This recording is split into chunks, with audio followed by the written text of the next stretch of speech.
পুত্রবধূ একটি ড্রাগন সন্তানের জন্ম দিয়েছে। এটা শুনেই ড্রাগন গডের মনে পড়ে যায় যে সে জিয়াওয়ের সাথে সময় কাটিয়েছিল, আর জিয়াও এখন একটি ড্রাগন বাচ্চার জন্ম দিয়েছে, যে বাচ্চাটা তারই। এটা মনে পড়ে সে তার মাকে জানায় সে জিয়াওকে আনতে পৃথিবীতে যাবে।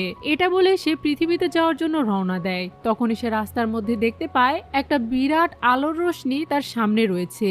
এটি দেখে সে দাঁড়িয়ে যায়, আর সে বুঝতে পারে যে তার বাচ্চা এখন ডিম থেকে মানুষে পরিণত হয়েছে। অন্যদিকে স্বর্গে সবাই সে আলোর রোশনি দেখে মাথা নত করতে শুরু করে। ড্রাগন রানীও এটি দেখে অনেক বেশি খুশি হয়ে যায়। সে এত বেশি খুশি হয়েছিল যে ভাষায় প্রকাশ করতে পারছিল না, আর সে সিদ্ধান্ত নেয় যে সেও পৃথিবীতে যাবে এবং সে নিজের নাতিকে নিজেই নিয়ে আসবে। অন্যদিকে জিয়াওকে দেখি সে বাচ্চাটি কোলে করে নিয়ে ড্রাগন গডের কথা ভাবছিল, আর মনে মনে বলছিল কোথায় তুমি। এদিকে তার বাবা এখনো তাকে উল্টোপাল্টা কথা বলেই যাচ্ছিল, এবং তার চাচাও তাকে বলছিল একজন অবিবাহিত মেয়ে কিভাবে একটি বাচ্চার জন্ম দিতে পারে।